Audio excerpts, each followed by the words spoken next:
Welcome back to The Ed Show. Thanks for watching tonight. What is a person in the media supposed to do when you ask a question and the answer changes from time to time? Paul Ryan spent the day trying to tell voters in Ohio what he stands for. The problem is this guy keeps changing his story. First, he bashed our nation's trade policy with China. They steal our intellectual property right. They block access to their markets. They manipulate their currency. President Obama promised he would stop these practices. He said he'd go to the mat with China. Instead, they're treating him like a doormat. We're not going to let that happen.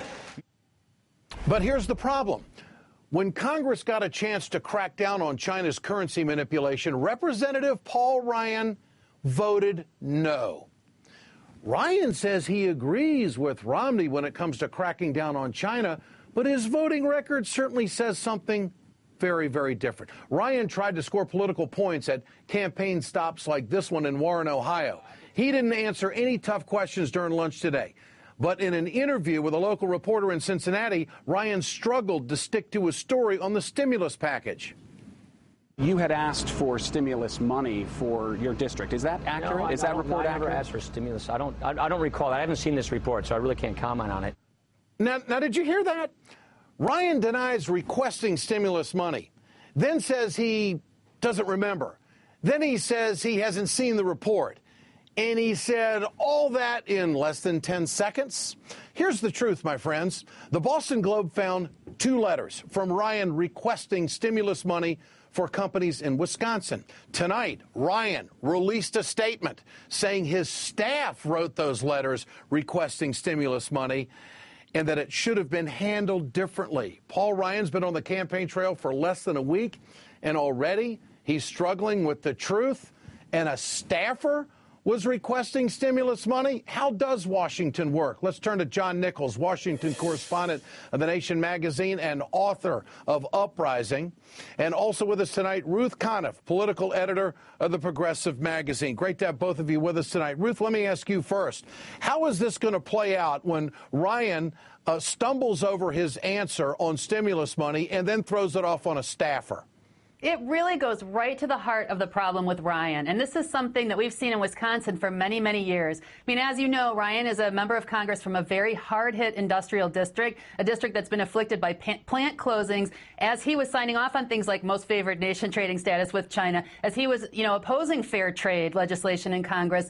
And then he turns around and opposes things like the extension of unemployment insurance for his district. But he has tried to get a good deal for companies there that have supported him through the stimulus. And he's got to bring something home to his constituents. He runs as though he opposed trade that has sucked thousands of jobs and increased job losses by 30% on his watch in his district. He tries to run that way in his district. Then he goes to Washington, and he's the Ayn Rand, poster boy of multinational corporations. And those two things are going to be very hard for him to bring together. John Nichols, are we seeing a pattern here? We don't get a straight answer on Medicare. We don't get a straight answer on the budget. He hasn't seen the numbers. Now he's throwing off the stimulus answer for the third. This is a third different answer he's given on about the stimulus package money. And now he's throwing it off on a staffer. Is this who the guy is? Well, this guy hasn't had this kind of scrutiny ever before. And Paul Ryan is proving to be a much less adept candidate than people expected. Remember that Paul Ryan came from a district in which he never really faced a tough campaign after his first election, a district that has no major media markets in it. And so as a result, Paul Ryan has gotten very used to saying one thing in Washington and another thing at home.